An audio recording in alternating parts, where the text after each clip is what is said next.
Welcome back to Fun Music, everybody. Fresh set episodes today, starting with episode 575 with our leadoff man, Fred Whitlock, who now takes over. Well, the first album I'd like to talk about is called All About the Bones, Chris Smither. The 80-year-old folk singer with a bluesy voice and great guitar playing. Uh, he's just as good as ever. This is his 20th album, and someone wrote, he cuts to the chase. It also features Chris Cheek on saxophone on a few cuts, which adds some color to the songs, and backup vocals, Betty Sue's. And as always, his songs are personal and has some real great depth to them. The songs are written very expressively. Uh, Someone wrote, he delivers provocative and musically rich songs. He has irony in some of the lyrics. He's a little bit scornful, sometimes dark. He has clever wordplay, and the songs will grip you. He's in great voice as ever, and I recommend this album if you like sort of on the folk rock side, bluesy numbers and great lyrics. Then a group that I've been excited about ever since I listened to their first album is Southern Avenue. Their new album just came out this week, Family. It's their fourth album, and the three Jackson sisters return with a great release, 14 cuts. They filled with their positive attitude that they've always been shining on their albums. They're on out. They just signed up with Alligator Records, but you can stream this everywhere. And they really get down with blues, funk, gospel, rock. The rest of the band behind them cooks, great guitar playing. The trio of voices just blend so well. The harmonies will lift you up. And it shows off their Memphis roots. In fact, this album was recorded in a studio in Memphis, a famous studio.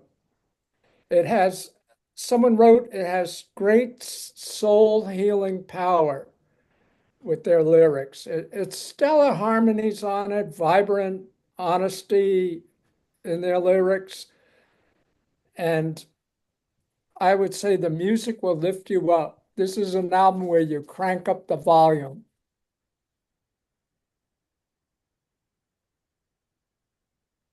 Then I discovered Adrian Younge, uh, jazz soul composer, producer, arranger.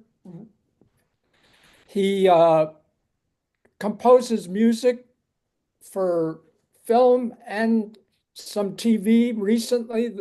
The Cross series that was on Amazon Prime, he wrote the music for that. Uh, he's got a new album, Something About April 3. Then that made me go back and research a little bit on this whole Something About April. And the first album, Something About April, came out around 2011. And it's sonic film cinematic soul music.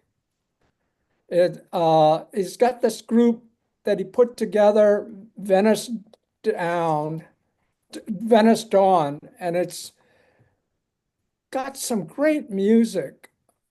It's daring, it's heavy, it's slightly psychedelic soul and 60s soul, but in a cinematic fashion. And the instruments works well. He plays sometimes up to 13 different instruments on the recordings.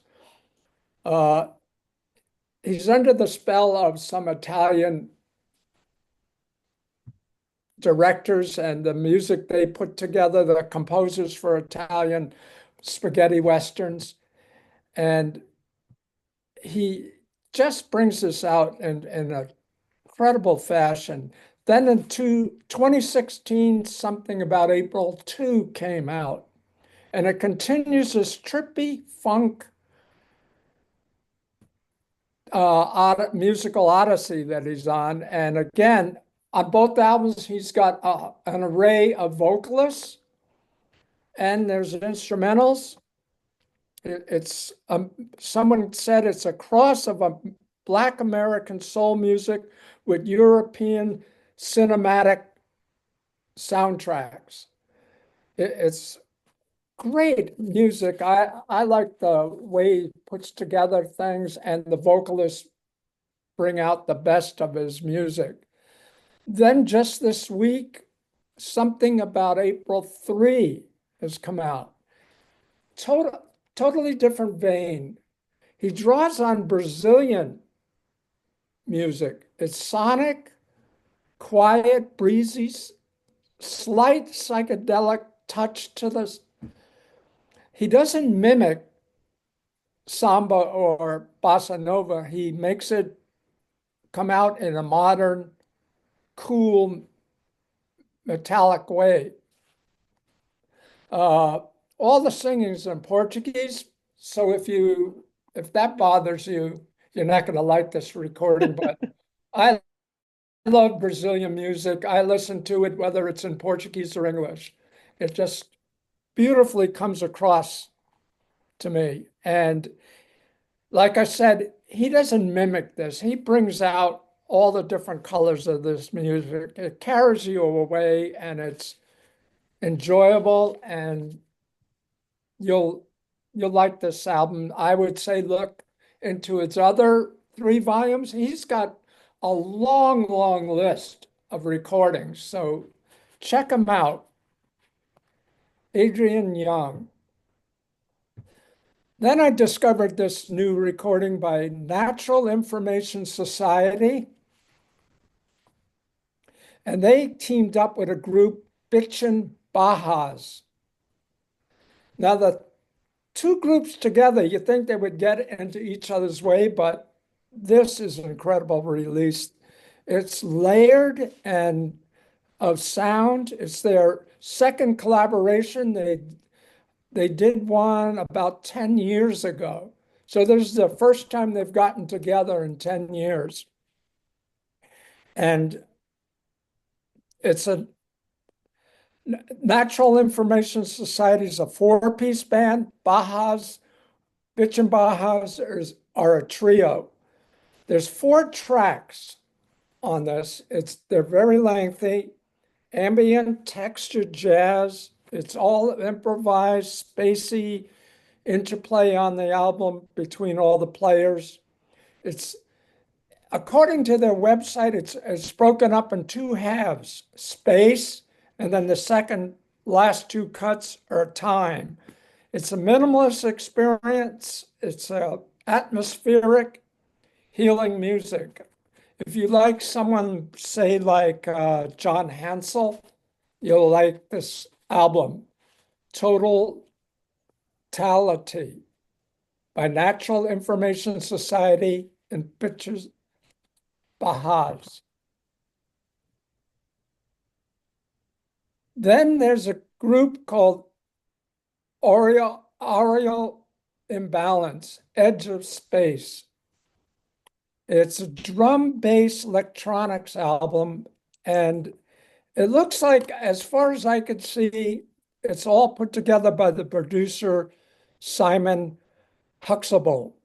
He has written and composed all this material. It's a space shuttle of sound, a blur of feelings of sometimes slowing down and speeding up. The drumming is fresh and distinctive on this album. It isn't boring and it isn't repetitive where it kind of just puts you in another space. This is very distinctive drumming, and it's a wonderful tapestry of sound and atmosphere. If you like electronic music, drum, bass, you'll like this album.